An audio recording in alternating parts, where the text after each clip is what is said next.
everyone. Welcome to the latest installment of our ongoing editorial webinar series, Coffee Talk. Each hour-long information-packed episode features the observations and insights of an independent expert on a wide range of tech industry topics. Many thanks to the underwriting sponsor of this episode, Smarsh, a leading content capture provider that supports more than 100 channels out of the box, including the most popular email, mobile, social, instant messaging and collaboration, and video and voice tools used today. Without their support, this series would not be possible.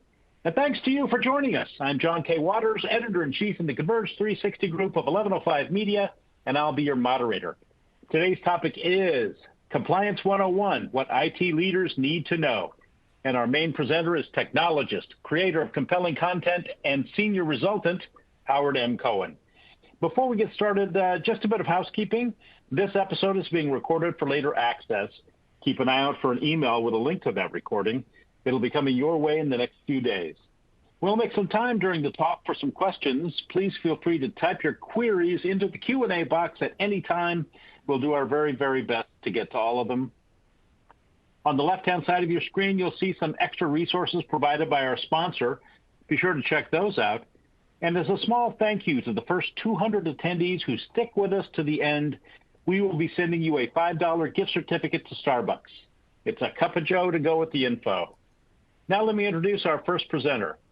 In his 40-plus years in the IT industry, Howard M. Cohen has held senior executive positions in many of the top channel partner organizations, and he currently writes for and about IT and the IT channel. Howard is a sought-after speaker, an insightful observer of the technology landscape, and one of our very favorite presenters. Take it away, Howard. Thank you, John. And hello, everybody. Welcome to our presentation today. Those of you who have attended any of my presentations in the past, well, they know two things. I like to use this bacon slide, I'm sorry. But also, I like to start with a word of the day. And today's word is data. Usually the words don't relate very much to technology, but today's word is data. And the reason is because our topic is compliance. And essentially, compliance is all about data. It's all about keeping data private. It's all about keeping data properly stored, managed, secured, you name it. One thing it is not is security. Compliance and security are simply not the same thing. Compliance has to do with the rules that we use, both digital rules as well as human rules, personal rules, things people have to do. Security also has some rules around what people have to do, but primarily it's around stopping unauthorized individuals from getting at our data. The fact of the matter is you can be very, very secure. You can have the best possible security and still not be compliant with all regulations.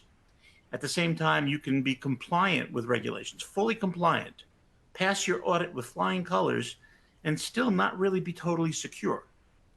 So we like to look at each of them separately.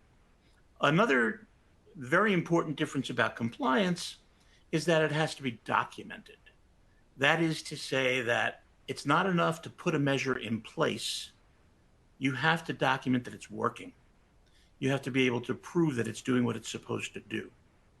So in terms of compliance, it's got to be documented. It involves technology and people, and it's not security.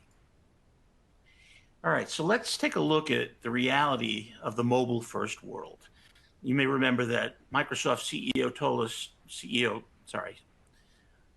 Nadella told us that we're living in a cloud-first, mobile-first world. Well, we're going to focus in on mobile first today, and therefore we're going to look at how everybody's using mobile devices to do what they do. And one of the things about mobile devices, one of the things that makes them most challenging, especially when we start using them for work, is that we start off, if it's your own phone, you start off having personal data on it. Unless you're going to carry around two phones, which some people do, you're going to have photos of your family. You're going to have all manner of things on there, music, messages, all kinds of stuff. Now you're also going to have corporate business data on your device. So the challenge comes that you can't let the two mix. You've got to put up something resembling a firewall between both of them so that you can't get any corporate business data over to the applications that you use personally.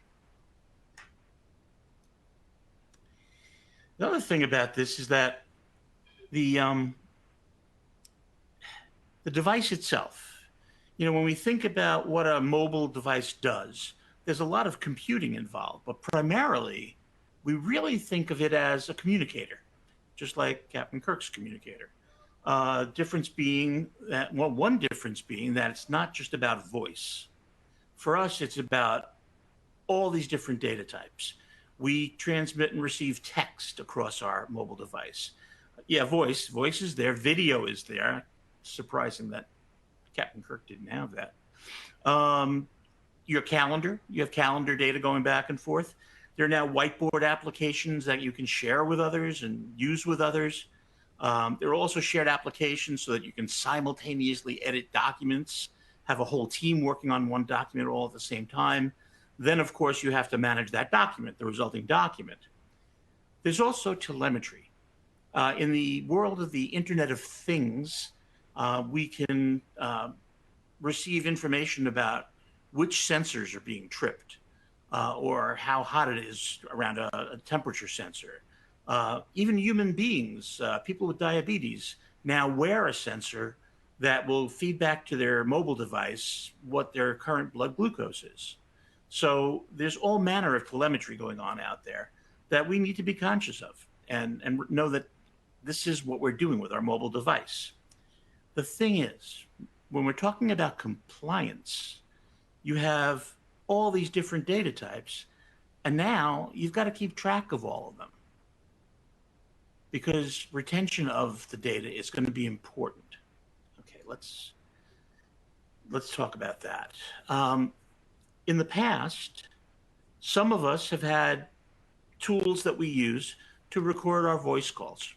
That's pretty common.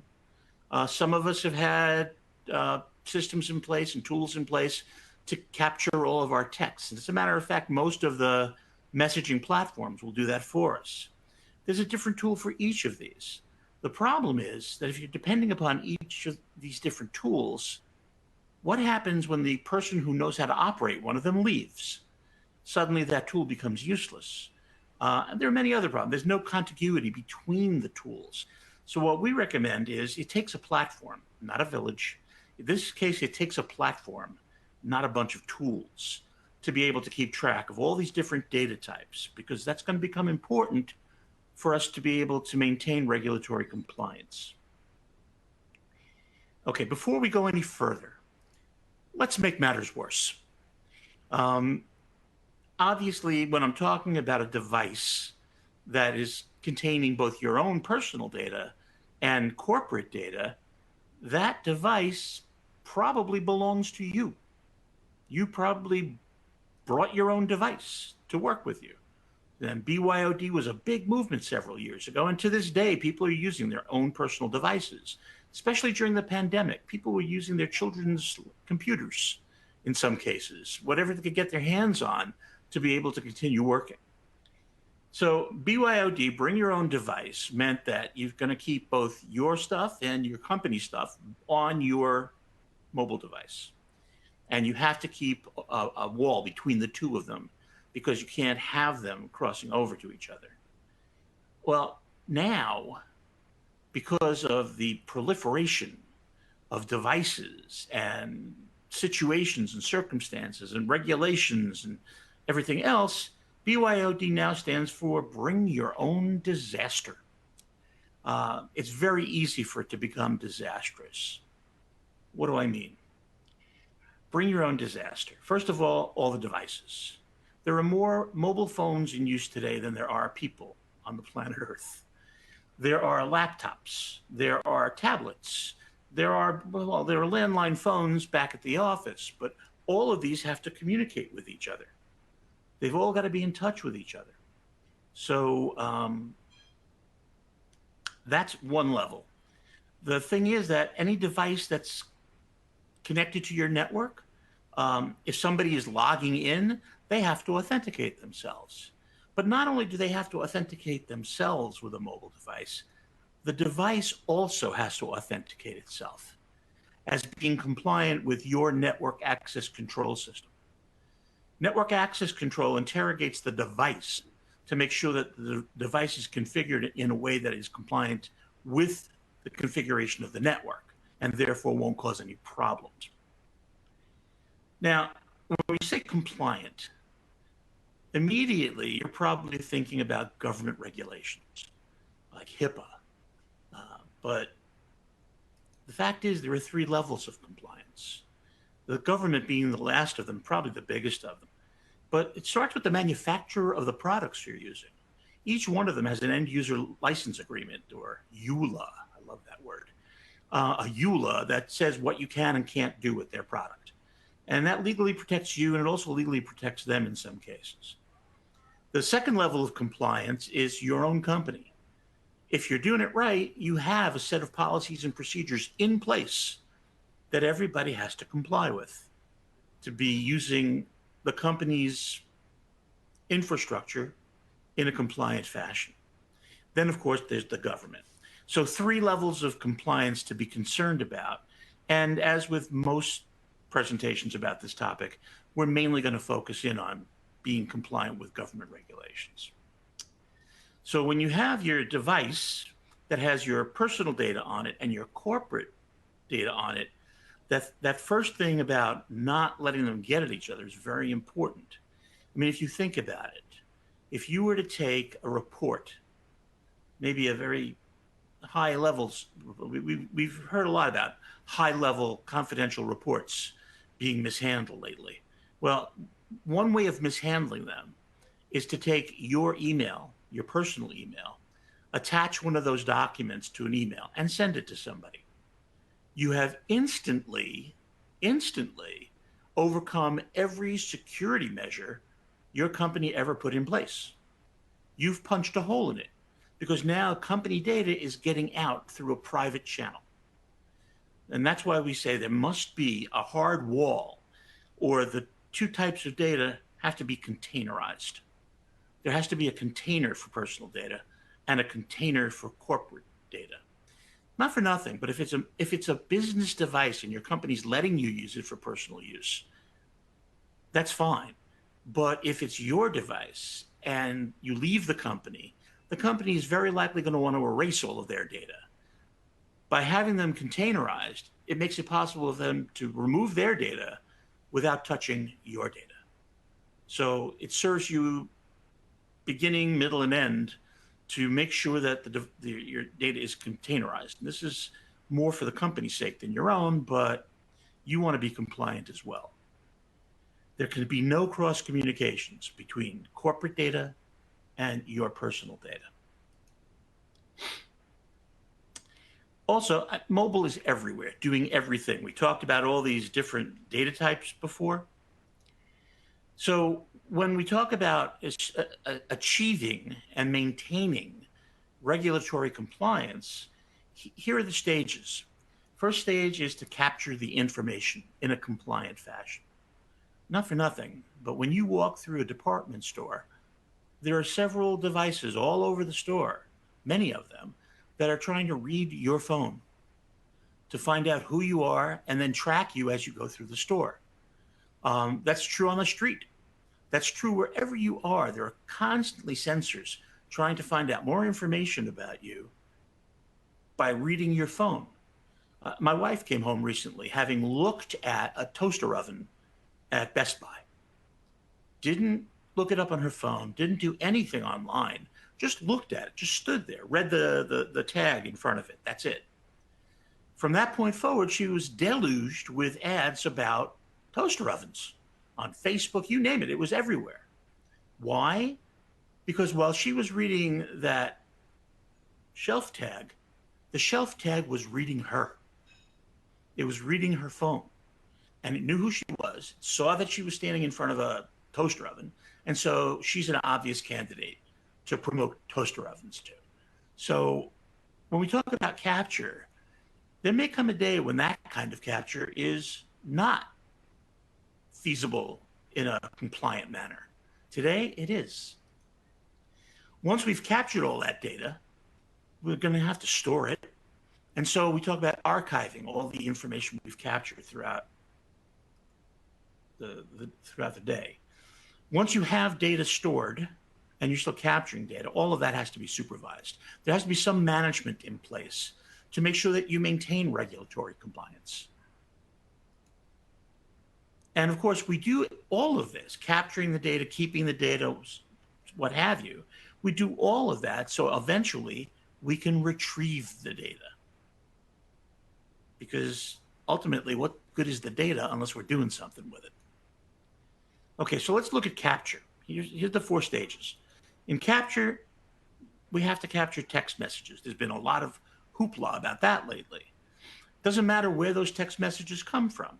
It could be on Facebook Messenger. It could be on LinkedIn, Teams, Zoom. A lot of chatter about WhatsApp. There's all kinds of platforms, but many regulations require that you keep all messages. Now, we've seen situations in which the users did not keep their messages, and yet the platform did. So we have to manage that as well. Even collaboration sessions, when you have many people simultaneously editing a document, that should be captured. In some cases, it has to be. Of course, we want to capture voice and video calls, in many cases, so that we can go back and review them and take notes. In some cases, because we want to have evidence. It's the reality of the situation. But when we capture any kind of data, we want to also be sure that we capture the metadata. The metadata is data about the data. When was it created? Who created it? When was it last modified? How big is it? So forth and so on. There's a lot of great uses for metadata. For one thing, you can analyze metadata to determine performance characteristics, behaviors. If you have multiple people going out on assignments, you can capture the beginning and end of those assignments and calculate how long the assignments are taking each person. Then you can compare them. So there's many reasons you want to capture metadata. The one thing you don't ever want to do, and it almost goes without saying, is don't depend upon your users to capture their own. It's never going to happen. It's a pipe dream. So you have to have a way on your platform of capturing everything that you need to capture to maintain your regulatory compliance. At the archive stage, obviously everything must be in secure storage. Stated very formally, ESI, electronically stored information, has to be protected against inappropriate alteration or destruction. The destruction, that's easy. They destroy the file. They wipe it out. More often, bad actors are altering your file. Either they're corrupting it or they're encrypting it and not giving you the key. So now you have the file there, but you can't use it unless you have the key. And you can expect that you're going to get a ransom note, and you're going to have to pay a substantial chunk of money to get that key. That's what ransomware is. So that's what we need to protect against in a variety of ways. In terms of managing everything, the key word is visibility. You want to be able to see everything. You want to be able to, on a moment's notice, know what each data asset is, how much it's worth, where it's located, where it's being stored right now, who is authorized to use it, to access it, when it was last changed. Lots of information about each document so that you can interrogate that and learn about the document when you need to. And again, it has to always be secure. And that's something else you need visibility of. Every one of your security measures must be extremely visible.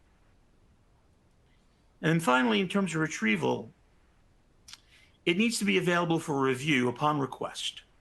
Most regulations require that it be available upon request for review for relevance, privilege, and other characteristics.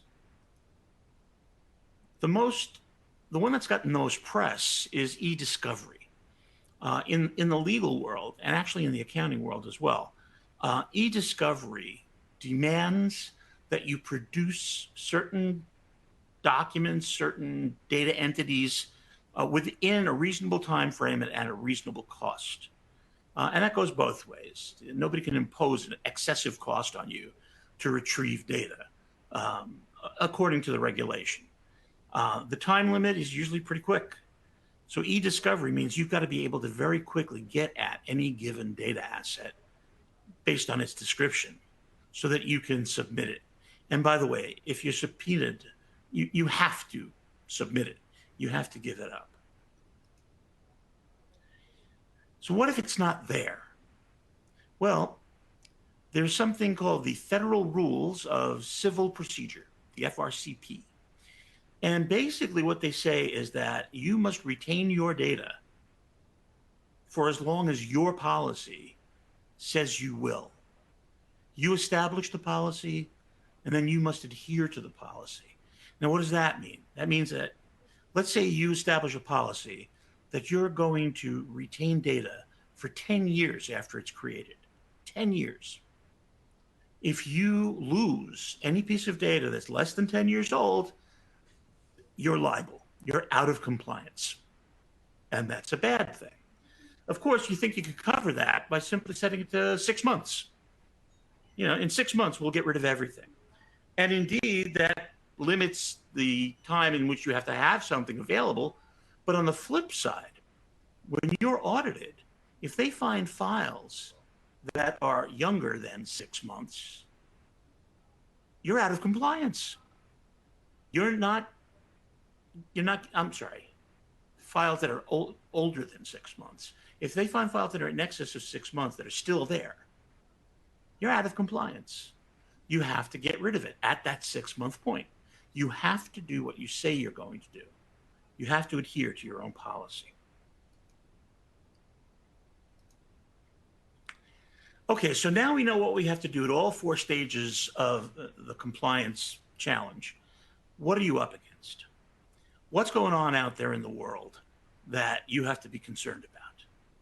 First of all, most risk and compliance experts acknowledge that since the pandemic, we learned a lot of things.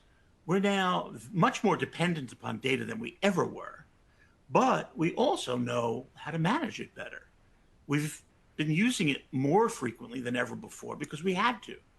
So necessity was the mother of invention. And indeed, what we've learned from that horrible experience is whatever silver lining we can get around that dark cloud. At the same time, there's been a 45% increase in the cost of maintaining compliance in the last dozen years. So it's more expensive to make sure that you're compliant. The good news is that if you put the right monitoring in place and have that visibility of everything, it can save you as much as $1 million or more. But if you have one event where you're out of compliance and you're caught, that costs an average of $4 million. So $1 million to gain, $4 million to lose. Those are 5 good reasons that you want to maintain very strong regulatory compliance monitoring and management. A few other things that we're up against. Volume. There are 18 million text messages going on at every given minute. 18 million per minute. That's a lot of messaging. As a matter of fact, part of it's because 98% of those messages are opened, whereas only 22% of emails are opened. 1/4, not even 1/4. So texts are much more popular these days. As a matter of fact, the ratio between texts and phone calls is not what you'd expect it to be. There are far more phone calls. Now, part of that is the new generations who were raised on this, but everybody is starting to get much more comfortable with texting. In terms of using your own phone, bring your own device, 88%, almost 9 out of 10 employees use their mobile device from their personal personal mobile device for business use on their own time. You know, one of the things about the pandemic and the work from home movement is that people started work when a commute would ordinarily begin, and they finished when it would ordinarily end. That's a stretched out day. So companies got more work out of their people. Same is true of the mobile devices. Since you have it, if you have to answer an email or if you have to finish writing something, a lot of people, 88% of them, are using their mobile devices on their personal time for business use. A recent survey of financial services leaders, they know their people are using unmonitored channels, things that they don't know about. They're confident of that. And 4 out of 10 of them cite gaps they know about in their own communications coverage. There's 1 out of every 10 that says, oh, no, we have no problems. And I can't tell you how many times, but a lot of those are wrong. They do have problems. So you're up against the reality that people will not comply unless you're managing it, auditing it, checking up on it. It's going to take some diligence. And this is the bad one, actually. Half of companies are disabling features of the mobile device. So we're making the device less useful to protect our regulatory compliance.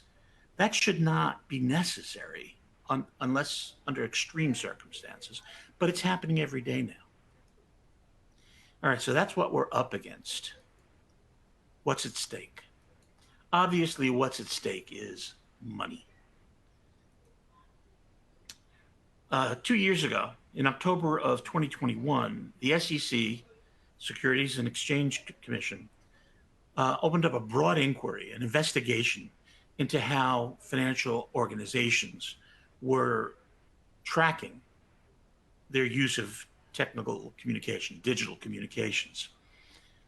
Here are some outcomes from that investigation. Texting, just texting on private apps, that thing we talked about not doing, taking from the business data and sending it out over your personal app for texting. Wall Street firms were fined $1.8 billion. Banks, including Bank of America, Barclays, Goldman Sachs, Citigroup. I mean, these are not small, little, local or regional banks. These are major corporations that were charged $1.8 billion because they were texting on private apps. Here's another one. $1.1 billion because of insufficient record keeping.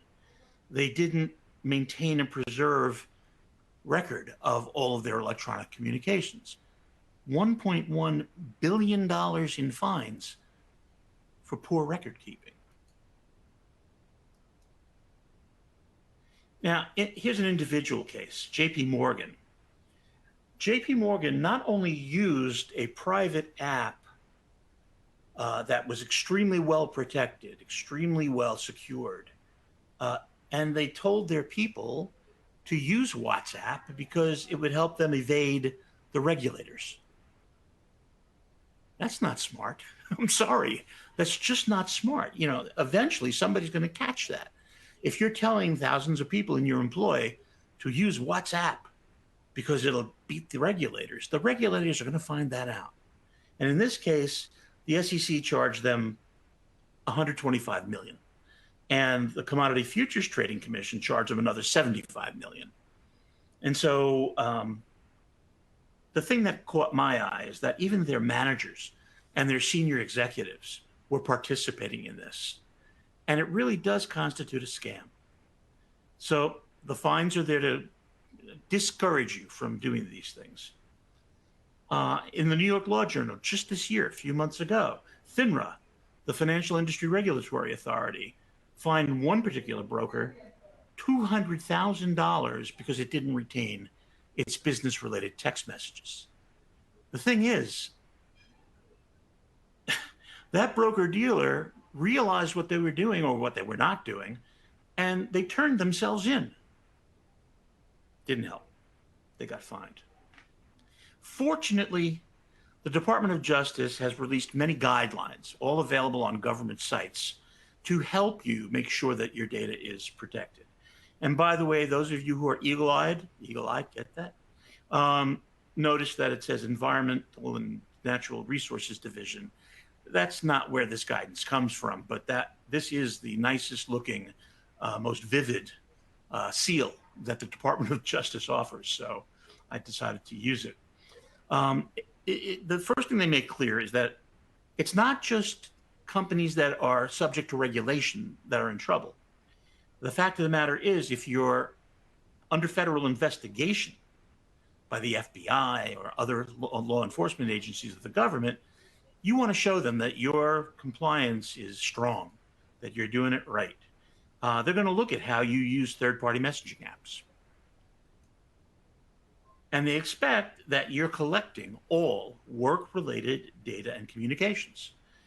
Even if it's from a personal device or a third-party messaging platform, they want to make sure you're collecting it. They'll be doing assessments, looking at the use of approved and unapproved electronic communications. And they'll also be looking at the geographic location, because there are rules that impact differently in different places. Supervision should include all of these steps: controls for apps that become approved, methodologies to retain and surveil all communications. Make sure, now this is the flip side, you want to make sure that no matter what measures you put in place, your people can still use the thing to do their work, to do their job. So there's a tender balance there. And they want to make sure you're establishing training and other methods to keep people aware of their obligations, and developing policy, frameworks and guidelines so that employees know it's not a good idea to violate these rules. Net, one thing is certain, that the use of unauthorized messaging apps has been front and center for regulators for a long time, not just to the pandemic, but even before that. And that although there's no one-size-fits-all approach, you've got to find the approach that's right for you, and you've got to take it. You have to take a proactive stance on making sure that you're looking at what's going on and that you're fixing anything that's not working to maintain your compliance. Remember, the best way to pass an audit is to do the audit yourself first and pass your own audit. And with that, I'm going to just throw it back to John Waters. John, are you there? Yes, sir, I am. Thank you very much, Howard. That was awesome, as always. Now let's get to the first Q&A of the day. Remember, folks, you can type your questions into the Q&A box at any time. We'll do our very best to get to all of them. I want to start with a question we've got here from Lynn Ma, one of our most frequent attendees. Yeah. The question is, could we talk about evolving regulatory landscape, the evolving compliance requirements for mobile devices and applications are subject to constant change as new regulations and standards are introduced. Right. That must be very challenging. Yeah, it is very challenging. Hi, Lynn, and thanks for the question. Unfortunately, I don't have enough time to really go into depth, and I think maybe in the second presentation we may get more insight. But the government has to find something to do, and one of the things they do most is put out new regulations, new bills, new laws. Unfortunately, not everybody keeps track of all that. The one thing, the great dichotomy, the one constant is change. Things will always change. And in many cases, you'll get a grace period in which to become compliant. But if there's no grace period, or if you exceed the grace period, that's going to cost you. I don't think I could really go any deeper, John, without impinging on our next speaker's time. No worries. Yeah, we are running out of time here, but we've got time for a few more. I wanted to give a shout out to Bob, who's wondering, what are the verticals that are the highest risk of being audited? Financial services. Financial Without a doubt. services. Mm-hmm. Yeah, without a doubt. Yeah. I mean, it would be shocking if they weren't. Mm-hmm. And that includes real estate developers, insurance companies, and others like that. I would suspect that legal is also heavily subject to regulatory audit. Um, there aren't that many industries that are heavily regulated, and a lot of companies aren't big enough to worry about it. Um, but I think, yeah, the answer to your question, the most frequent audits would be financial services, legal, um, and given OSHA, maybe some manufacturing organizations. Gotcha. Okay. Let's see here. We've got one here from Cynthia who's wondering, I understand we want to protect company data and communications in a BYOD environment. How then is the employee's personal data kept private from the company? Right. So I mentioned containerizing. Can't get into Mm-hmm. too much depth on the technology behind container, but you've seen containers elsewhere. You've seen containers in virtual computing and virtual storage. You've seen containers, obviously, in cloud native applications where microservices are put into containers. There are many containerized um, schema available to do that. And I suspect, again, our second speaker asked that question again. He may have some more in-depth insight into the technologies themselves. Maybe we could hang on to that question for the next guy. Mm-hmm. Okay, here. Here's one from Keith who's wondering, where can I go for help in making sure we are fully compliant? There are many, many, many consultancies out there that are available to help you achieve and maintain regulatory compliance. That's what they're in business to do. We're not allowed to recommend one in particular, but I would suggest that the best place to start is with any company like our sponsor, Smarsh. The people who work with them are all those consultancies. And so they may be able to give you a few that you can go look at that would probably be better than others per se. But that's where I would go. Okay, I think we've got time, doing a time check here. Boy, we've got a bunch of questions. Cynthia has another question to further her question. She's wondering, then, would the HTE container be managed by an MDM?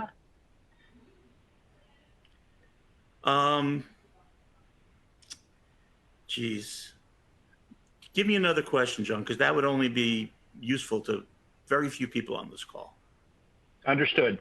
Is it against HIPAA rules to collect carriers? That's where did that go?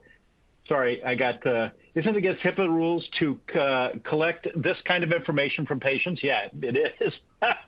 Oh, well, no, not necessarily. HIPAA. Okay. HIPAA, the acronym itself, stands for the Health Information Accountability and, oh my God, I've lost the other word. I'm sorry, the Health Information Accountability and Portability Act. So it's governing how you govern the data and how you transport the data from place to place. Part of that is collecting data. Now, you may not be able to collect personal data off people's phones. That, I would say, is probably against any HIPAA rule. But there are definitely HIPAA rules that address the collection of data. Well, I think that's all the time we have for this first set of questions. Thank you so much, Howard. That was awesome. Thank you, John.